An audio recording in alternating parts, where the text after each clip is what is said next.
যোৱা মঙ্গলবাৰে উচ্চতম ন্যায়ালয়ে চৰকাৰক কঠোৰ প্ৰশ্ন কৰিছে যে তেওঁলোকে যি ডিটেনশ্যন কেম্পত ৰখা ৬৩গৰাকী বিদেশীক সেই বিদেশীক এতিয়ালৈকে তেওঁলোকে নিজৰ স্থানলৈকে পঠোৱা নাই বা কিহৰ বাবে ইয়াতে ৰাখি থৈ দিছে বা শুভ মুহূৰ্ত আছে নেকি যে তেওঁলোকক বিদেশী বিতৰণ কৰিব। সেই ক্ষেত্ৰত কিন্তু উচ্চতম ন্যায়ালয়ে যি কঠোৰ সিদ্ধান্ত লৈছিলে আৰু কঠোৰ প্ৰশ্নৰ পিছতে অসম চৰকাৰক এতিয়া ২ সপ্তাহ সময় দিয়া হৈছে আৰু এই ২ সপ্তাহ সময়ৰ ভিতৰতে তেওঁলোকে বিদেশী বিতৰণ কৰিব লাগিব।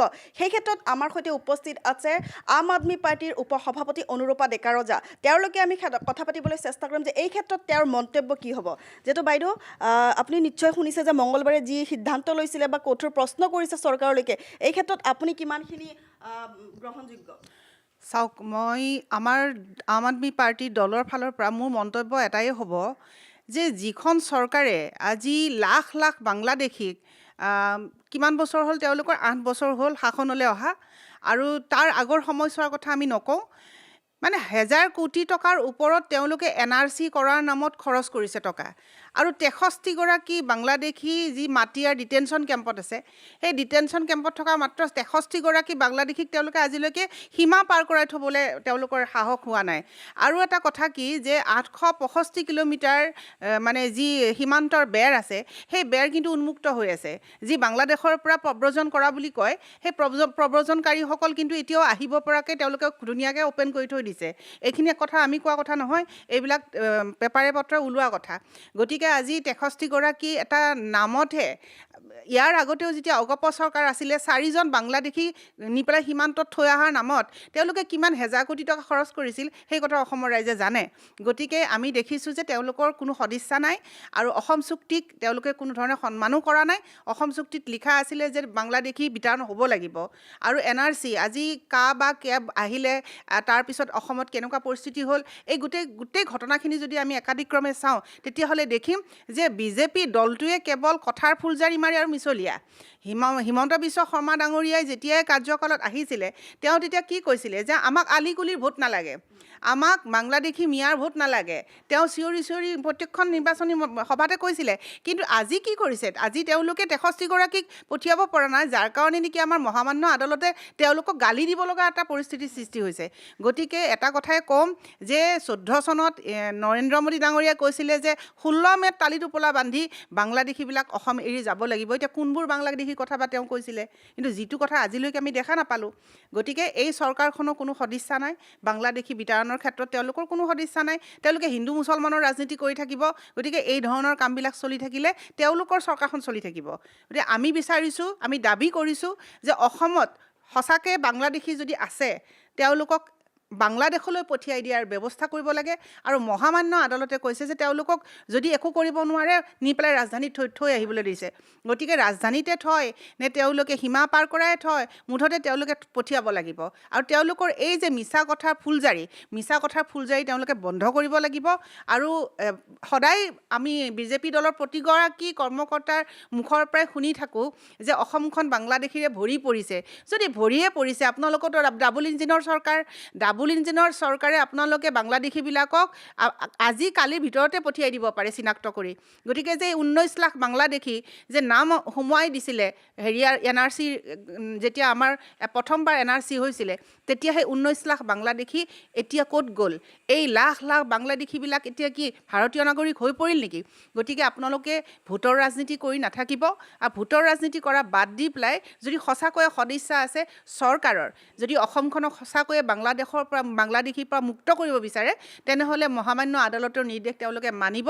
৬৩গৰাকী নহয়, আচলতে হয়তো ৬৩ লাখো বাংলাদেশী ওলাই যাব পাৰে। যিটো এনেদৰে এতিয়া অসম চৰকাৰক যি এতিয়া কঠোৰ সমালোচনা কৰিছে, আচলতে ইমান বছৰ যোৱাৰ পিছতো যে এই ব্যক্তিগৰাকীক যে ইয়াতে ৰাখি থৈছে, ইয়াৰ কিবা মূল উদ্দেশ্য কিবা আছে নেকি? তেওঁলোকক কিহৰ কাৰণে ৰাখি থৈছে? নহয়, মানে আচলতে কি জানে, এই বিজেপি দলটো যিখন চৰকাৰ, এই চৰকাৰখনৰ আচলতে তেওঁলোকৰ কথাবিলাক স্পষ্ট নহয়। তেওঁলোকে কেতিয়াবা কয় যে তেওঁলোকক আলিকুলিৰ ভোট নালাগে, কেতিয়াবা কয় যে আমাৰ কাৰণে সকলো সমান।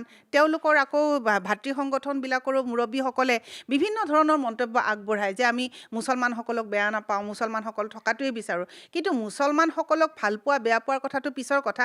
বাংলাদেশৰ আন্দোলনক লৈ পেলাই তেওঁলোকে কিন্তু উদ্গ্ৰীৱ হৈ থাকে।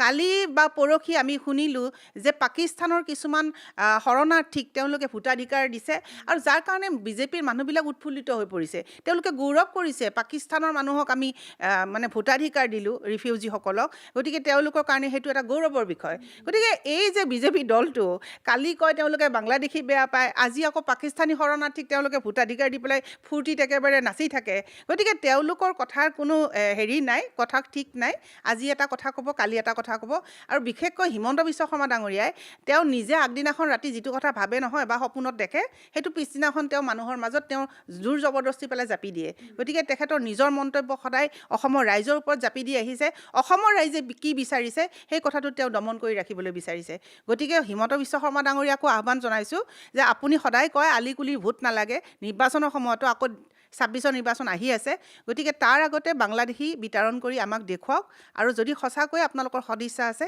নিশ্চয়কৈ অতি সোনকালে এই কামপেৰা তেওঁলোকে কৰিব উচ্চতম ন্যায়ালয়ৰ এই আদৰ্শ তেওঁ মানি চলিব ন 2 সপ্তাহৰ ভিতৰত মানে তেওঁলোকক পঠিয়াই দিয়াৰ ব্যৱস্থা কৰিব তেওঁলোকে আচলতে আইনৰ যিবিলাক নিৰ্দেশনা ইয়াৰ আগতেও বহুত নিৰ্দেশনা আহিছিলে কিন্তু তেওঁলোকক আমি এটা নিৰ্দেশনাও পালন কৰা আমি দেখা নাই এতিয়ালৈকে আজি আপুনি দেখিব যেতিয়া আপুনি সংবাদ মাধ্যমত চাব যে আজি গৰুখুটিত যিবিলাক মানুহক তেওঁলোকে উচ্ছেদ কৰিছিলে এই গৰুখুটিৰ মানুহবিলাকৰ কি অৱস্থা হৈছে তেওঁলোকে কৈছে যে গৰুখুটিৰ মানুহবিলাক কি বাংলাদেশী নেকি যদি বাংলাদেশী হয় তেনেহ'লে তেওঁলোকক পঠিয়াই দিব লাগিছিল কিন্তু যদি নহয় তেনেহ'লে মানৱ অধিকাৰ উলংঘা কৰিছে সেইবিলাক মানুহক তেওঁলোকে কৰ্মসংস্থাপন দিব লাগিছিলে বা থকাৰ কাৰণে জেগা দিব লাগিছিলে গতিকে হিমন্ত বিশ্ব শৰ্মা ডাঙৰীয়া সকলো জানে আৰু তেওঁ খুব চতুৰ মানুহ গতিকে তেওঁ চাতুৰ্যতাৰে তেওঁ সময়লৈকে বাট চাই থকা মানুহ নিৰ্বাচনৰ আগে আগে আৰু কিবা এটা টোপ দিব কিন্তু মহামান্য আদালতৰ কথাতে তেওঁলোকে মানিব বা তেওঁলোকে যে পঠিয়াব এই কথা আমি বিশ্বাস নকৰোঁ তথাপি কিন্তু আমি আমাৰ আম আদমি পাৰ্টিৰ ফালৰ পৰা আমি দাবী কৰিছোঁ যে বিদেশী বিতৰণ হ'ব লাগে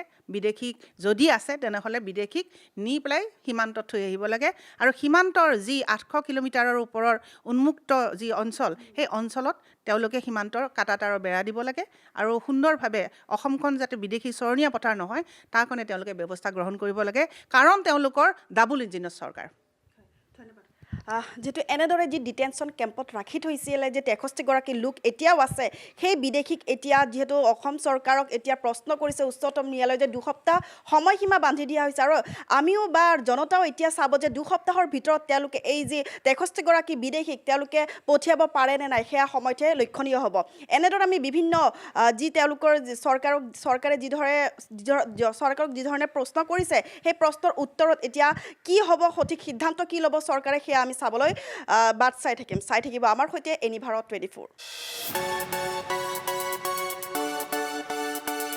ৰঙাপাৰাবাসীৰ বাবে সুখবৰ আপুনি যদি দুচকীয়া বাহন ক্ৰয় কৰিব বিচাৰিছে তেন্তে এতিয়াৰ পৰা আৰু চিন্তাৰ কোনো প্ৰয়োজন নাই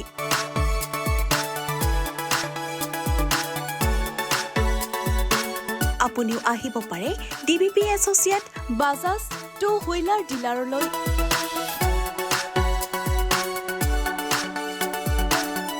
আমাৰ ঠিকনা হৈছে ৱাৰ্ড নং 8 ঠাকুৰবাৰী ৰোড ডাকঘৰ ৰঙাপাৰা জিলা শোণিতপুৰ অসম আমাৰ যোগাযোগ নম্বৰ হৈছে 9435707133 আৰু 9707967285